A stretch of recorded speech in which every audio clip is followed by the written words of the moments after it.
Hai, selamat datang di Psikoaksara. Pada episode kali ini, aku mau bacain cerita yang dikirim oleh Hadisti dari Purwakarta tentang bahan obrolanku sama diri sendiri.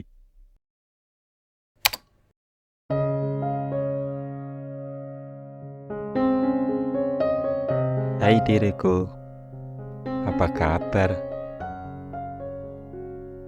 Udah, jangan khawatirkan aku. Aku di sini cuma merenungi semuanya sendiri kok. Bertahan menahan sesak dada sendiri di kamar yang sunyi.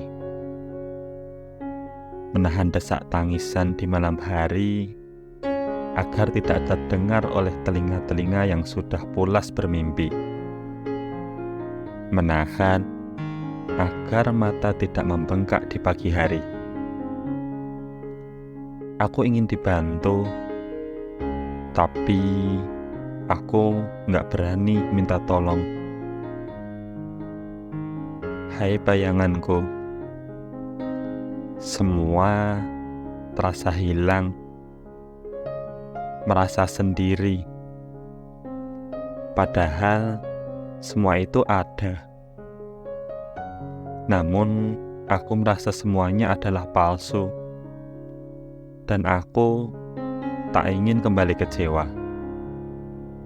Ya, kecewa atas kepercayaan yang diberikan kepada bayangan lain. Semakin dilihat, dunia luar ternyata jahat. Entah aku yang belum terbiasa, ataupun aku yang sedang Tuhan luar biasakan. Aku nggak tahu. Aku nggak tahu duniaku sedang nggak baik-baik aja. Aku butuh seseorang, namun aku sungkan.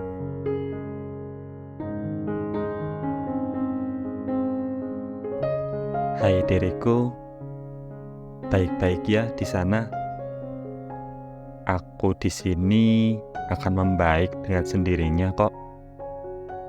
Aku yakin dunia akan segera berpihak padaku. Kamu tenang ya diriku. Aku di sini sedang berusaha menyembuhkanmu. Sendiri ternyata tidak seburuk itu.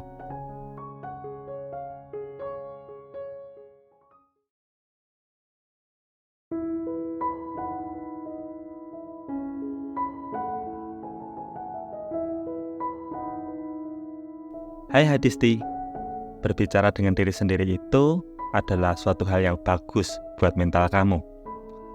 Kamu bisa menguatkan diri, bisa mengeluarkan unek-unek, bisa mengupayakan perdamaian antara hatimu dan pikiranmu melalui berbicara dengan diri sendiri. Tapi memang ada kalanya, nggak semua hal itu bisa kita atasi sendiri. Kita sebagai manusia memang diciptakan dengan potensi yang sangat luar biasa. Hanya aja kita tetap manusia yang memiliki kemampuan yang terbatas. Tidak semua hal kita bisa menguasai. Apalagi ketika isi pikiran begitu berisiknya, kepikiran sana-sini, sulit buat dikendalikan. Dan itu membuat hati rasanya juga turut merasakan emosi yang campur aduk. Hal itu bisa membuat energi psikologis menjadi capek, jadi lelah. Dan ya, endingnya kalau psikisnya capek, nggak jarang menimbulkan efek lain. Seperti kayak jadi sensitif, atau justru malah jadi nggak peduli sama lingkungan. Ketika kita merasa sulit buat berdamai sama diri sendiri, akan sulit sekali mengendalikan diri. Akan berat rasanya untuk mengambil alih kontrol diri. Oleh karenanya, pada saat itulah pertolongan dibutuhkan. Pada saat itulah kamu butuh orang lain untuk mensupport kamu, buat ngedukung kamu, memberikan sedikit suntikan energi agar kamu kuat buat menjalani ini. Nggak perlu malu buat minta tolong, karena kita manusia diciptakan sebagai makhluk sosial. Dan meminta tolong kepada orang lain itu juga suatu bentuk kamu menolong diri kamu sendiri loh. Kemudian tentang menahan sesak di dada. Emosi-emosi yang sudah lama kamu pendam akan menumpuk jadi satu, menjadi sebuah tumpukan emosi yang rasanya berat. Itu kenapa di dada jadi rasanya begitu sesak gitu ya. Karena memang ada banyak energi psikis yang bertumpuk di sana. Memang nggak kelihatan, tapi terasa begitu nyata kan? Oleh karenanya, perlu untuk merilis emosi itu agar nggak menumpuk di dada. Kamu bisa merilis emosi dengan berbagai aktivitas yang membuat kamu merasa lebih nyaman. Kayak olahraga misalnya, meditasi, atau menuliskan ceritamu ini juga bisa jadi salah satu bentuk self-healing yang bagus buat regulasi emosi kamu. Terakhir, tentang kamu yang yakin dunia akan segera berpihak padamu, merasa bisa membaik dengan sendirinya, itu adalah hal baik yang punya kepercayaan positif, harapan yang baik. Setiap manusia itu bisa punya semangat juang, semangat bertahan ketika ada harapan yang diperjuangkan. Hanya aja ketika berjuang sendiri, ada kalanya. Kadang kita tuh ngerasa lelah, ngerasa capek, merasa hilang arah, dan kadang juga itu merasa pengen nyerah.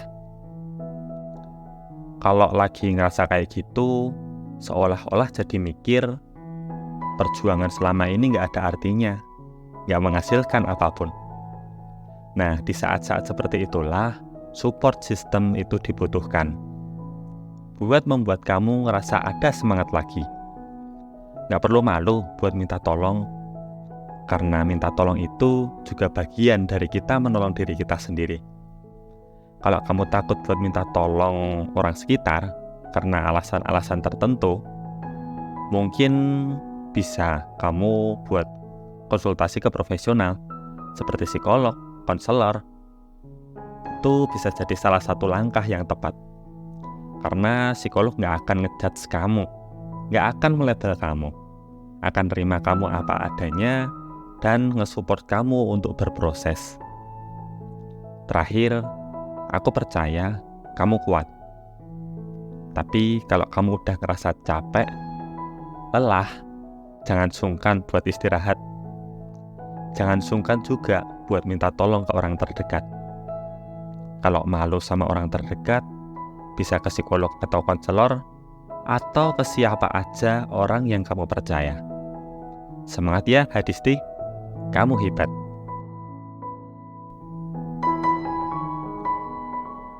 Well, itu tadi cerita yang dikirim oleh Hadisti.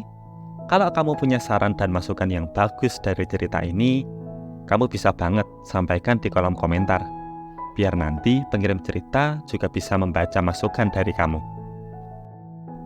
Dan kalau kamu suka dengan episode ini, boleh banget buat like, comment, and subscribe biar semakin banyak orang yang merasakan kehadiran dari Psiko Aksara.